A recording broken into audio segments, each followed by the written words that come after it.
Today we are going to hear a story from the Link It Up Bible about a Roman soldier called Cornelius. Cornelius was a centurion, which meant that he was a commander in charge of 100 soldiers. He lived by the sea in Caesarea. He and his family were God-fearing people, and Cornelius gave generously to the poor and prayed to God regularly. He was a Gentile, which meant that he wasn't Jewish. In Bible times, the Jews and the Gentiles didn't get on. The Jews were God's chosen people, and to them the Gentiles, who were not Jewish, were seen as second-class citizens. The Jews had very strict rules about what foods they could eat, and any foods that they were not allowed to eat were called unclean foods. The story tells us how God showed Peter that he loved the Gentiles as well as the Jews by sending Peter to the home of Cornelius after Peter had a special vision.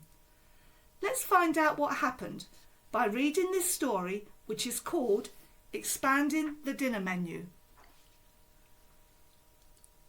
A blessing to the whole world.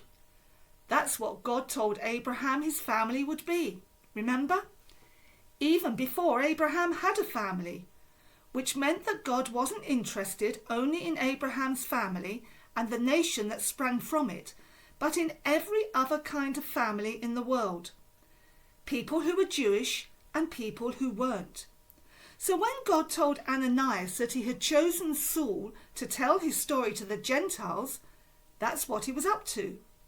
For Gentile was the name Jewish people gave to those who weren't part of Abraham's family. But even though Moses had spoken about this, and the prophets and Jesus too, God still needed to make it absolutely clear to Jesus' followers, to their leaders in particular. One day, while Peter was praying on the rooftop of a house in Joppa, God gave him a vision. Peter was hungry. Dinner wasn't yet ready, and while he waited, he fell into a kind of dreaming state, a trance. The heavens opened, and he saw a large sheet let down by its four corners. The sheet was writhing and squirming, for it was filled with animals, birds and reptiles.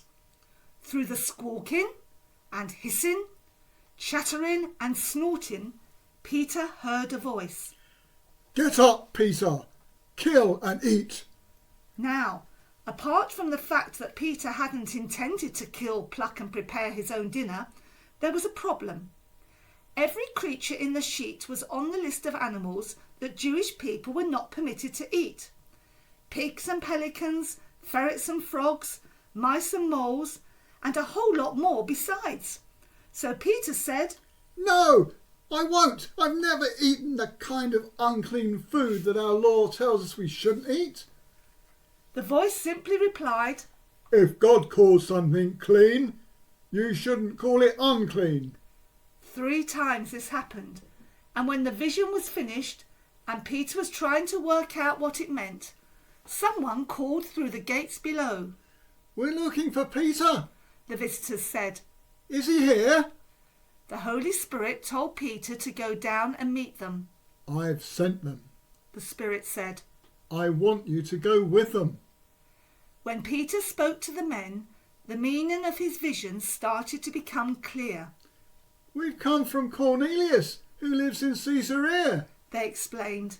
He's a God-fearing man, well thought of by the Jews, but is not a Jew himself. An angel appeared to him in a vision and told him to invite you to his house. That's why we're here. Jews were not meant to eat unclean food. They were not meant to go to their homes of unclean people either. People like this Gentile Cornelius. But if God was telling him to go to Cornelius's house, thought Peter, then, much like the food, it was because God had made associating with Gentiles a clean thing to do. So, along with some other followers of Jesus, Peter went with the men to meet Cornelius. When Peter arrived at Cornelius's house, it was filled with his family and friends, Gentiles, just like him. Peter told everyone there about Jesus. Even before he'd finished speaking, the Holy Spirit fell on those Gentiles, just like he'd fallen on Peter and his friends on the day of Pentecost. They spoke in tongues. They praised God. Peter and his Jewish friends were amazed. Peter baptized everyone in that house, and they became followers of Jesus too. Gentiles? No longer unclean like pigs and pelicans, ferrets and frogs, but welcoming God's family, just as he had always intended. Wow! I hope you enjoyed that. We are now going to go into some breakout rooms for a few minutes, and we have a couple of questions for you to discuss. Listen carefully. God prepared Peter to share and Cornelius and his friends to receive the good news. How did this happen? And did this preparation make a difference? I'll say that again. God prepared Peter to share and Cornelius and his friends to receive the good news. How did this happen? And did this preparation make a difference? See you soon.